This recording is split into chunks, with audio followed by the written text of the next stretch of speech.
નમસ્કાર અમારા દિલથી વાલા દર્શક મિત્રો, નિવૃત્ત કર્મચારી મિત્રો, પેન્શનર મિત્રો, ભાઈઓ તથા બહેનો, સ્વાગત છે તમારું આપણી પોતાની યુટ્યુબ ચેનલ પેન્શન ગુજરાતમાં। તો મિત્રો, આજના આ મહત્વપૂર્ણ પેન્શન સમાચારના વિડીયોમાં આપણે વાત કરવાના છીએ પેન્શનરો અને સરકારી કર્મચારીઓના પેન્શન વધારાને લઈને સામે આવી રહેલી મહત્વપૂર્ણ અપડેટ વિશે।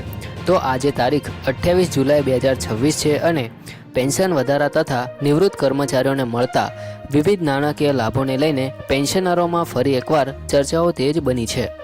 તો મિત્રો, પેન્શન વધારા અંગે ખરેખર શું અપડેટ છે? શું સરકાર તરફથી કોઈ મોટો નિર્ણય લેવામાં આવ્યો છે? પેન્શનરોની કઈ માંગણીઓ અંગે ચર્ચાઓ ચાલી રહી છે?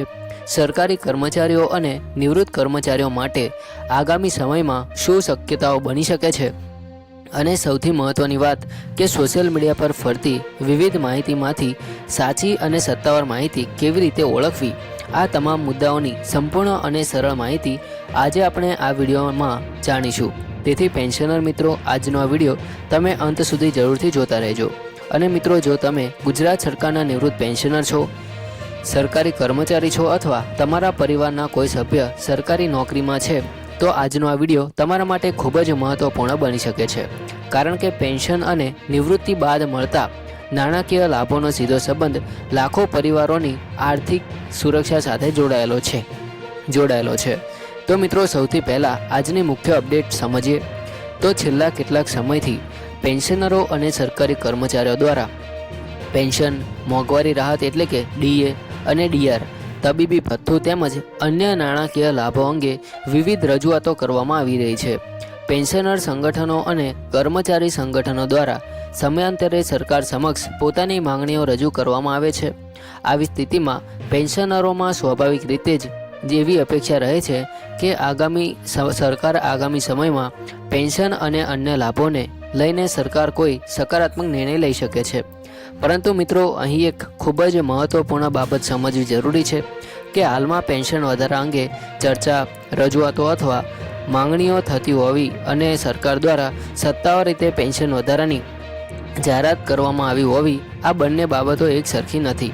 એટલે કે જો કોઈ મુદ્દે ચર્ચા ચાલી રહી છે અથવા ચાલી રહી હોય, કોઈ સંગઠન દ્વારા રજૂઆત કરવામાં આવી હોય અથવા કોઈ સંભવિત નિર્ણયની વાત કરવામાં આવી રહી હોય, તો તેને તરત જ અંતિમ સરકારી નિર્ણય માનવો યોગ્ય નથી। કોઈ પણ પેન્શન વધારો, નવા દર અથવા નાણાકીય લાભને અંતિમ માનવા માટે સરકાર તરફથી સત્તાવાર ઠરાવ, પરિપત્ર, જાહેરનામું અથવા અધિકૃત આદેશ આવવો જરૂરી છે। હવે મિત્રો, પેન્શનરોની મુખ્ય માંગણીઓ કઈ છે તે પણ સમજીએ। તો પેન્શનર સંગઠનો દ્વારા લાંબા સમયથી વિવિધ મુદ્દાઓ અંગે સરકારનું ધ્યાન દોરવામાં આવે છે। તેમાં સૌથી મહત્ત્વની માંગણી છે માસિક પેન્શનમાં વધારો। વધતી જતી મોંઘવારીને ધ્યાનમાં રાખીને નિવૃત્ત પેન્શનરો માટે માસિક આવકમાં યોગ્ય વધારો થાય તેવી અપેક્ષા અનેક પેન્શનરો રાખે છે। નિવૃત્તિ બાદ પેન્શન જ ઘણા પેન્શનરોની આવકનો મુખ્ય આધાર હોય છે। જીવન જરૂરિયાતની વસ્તુઓ, દવાઓ, સારવાર, ઘર ખર્ચ અને અન્ય ખર્ચમાં વધારો થાય ત્યારે પેન્શનની રકમમાં પણ યોગ્ય સુધારો થવો જોઈએ તેવી પેન્શનરોની લાગણી છે। બીજી મહત્ત્વની માંગણી છે કે મોંઘવારી રાહત એટલે કે ડીઆરમાં સમયસર વધારો થવો। મોંઘવારીના વધતા સ્તરને ધ્યાનમાં રાખીને પેન્શનરોને મળતી મોંઘવારી રાહતમાં સમયસર સુધારો થાય તેવી માંગણી પણ સતત કરવામાં આવે છે। ત્રીજી મહત્ત્વની માંગણી છે તબીબી ભથ્થામાં વધારો।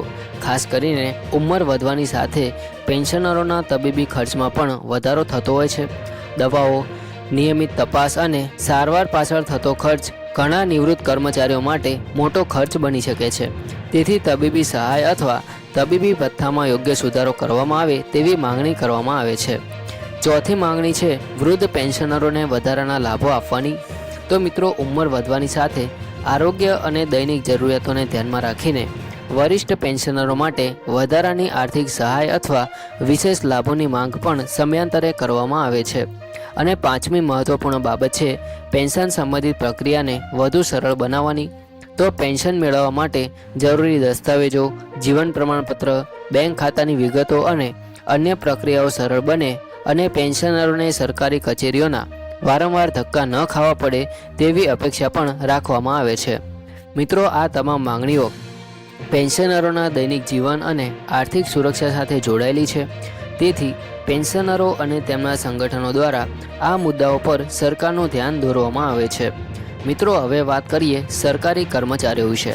તો સરકારી કર્મચારીઓ દ્વારા પણ સમયાંતરે પગાર અને ભથ્થામાં સુધારા, મોંઘવારી ભથ્થામાં સમયસર વધારો, નિવૃત્તિ બાદ પેન્શનની સુરક્ષા અને બાકી રહેલા નાણાકીય લાભોની ચૂકવણી જેવા મુદ્દાઓ અંગે રજૂઆતો કરવામાં આવે છે. સરકારી કર્મચારીઓ માટે પગાર અને ભથ્થામાં સુધારો મહત્વપૂર્ણ છે, જ્યારે નિવૃત્તિ બાદ તે જ કર્મચારીઓ માટે પેન્શન અને અન્ય નિવૃત્તિ લાભો મહત્વપૂર્ણ બની જાય છે. એટલે કર્મચારી અને પેન્શનર બંને વર્ગની માંગણીઓ એકબીજા સાથે સંકળાયેલી જોવા મળે છે. હવે અહીં એક મહત્વપૂર્ણ પ્રશ્ન ઊભો થાય છે કે જો સરકાર આગામી સમયમાં પેન્શન વધારાને લઈને કોઈ નિર્ણય લે તો તેનો લાભ કોને મળી શકે? તો મિત્રો, આનો ચોક્કસ જવાબ માત્ર સત્તાવાર જાહેરાત બાદ જ મળી શકે. કારણ કે સરકાર જો કોઈ નવો નિર્ણય લે છે તો તેમાં સ્પષ્ટ કરવામાં આવે છે કે આ નિર્ણય કયા વર્ગના કર્મચારીઓ અને પેન્શનરો માટે લાગુ પડશે, કઈ તારીખથી લાગુ પડશે, કયા નિયમો હેઠળ લાભ મળશે અને લાભની ગણતરી કેવી રીતે કરવામાં આવશે. તો જો પેન્શન વધારાનો કોઈ નિર્ણય લેવાય તો તેમાં પેન્શનમાં ટકાવારી મુજબ વધારો, મોંઘવારી રાહતના નવા દર, કોઈ વધારાનું ભથ્થું અથવા પેન્શન ચૂકવણી પ્રક્રિયામાં સુધારા જેવી બાબતોનો સમાવેશ થઈ શકે છે. પરંતુ મિત્રો, આ તમામ બાબતો હાલમાં સંભવિત મુદ્દાઓ તરીકે સમજવી જોઈએ. સત્તાવાર આદેશ વિના કોઈ ચોક્કસ વધારો થયો છે એવું કહેવું યોગ્ય નથી. આથી પેન્શનર મિત્રો, સોશિયલ મીડિયા પર જો તમને કોઈ પોસ્ટ જોવા મળે કે પેન્શન વધારી દેવામાં આવ્યું છે, નવી રકમ નક્કી થઈ ગઈ છે અથવા ચોક્કસ તારીખથી લાભ મળવાનો શરૂ થઈ ગયો છે, તો તરત જ તેના પર વિશ્વાસ ન કરવો. સૌથી પહેલાં એ જોવું જરૂરી છે કે તે માહિતી ક્યાંથી આવી છે. શું તેની કોઈ ચોક્કસ સરકારી પરિપત્ર છે? શું સરકારની અધિકૃત વેબસાઇટ પર આ અંગે માહિતી છે?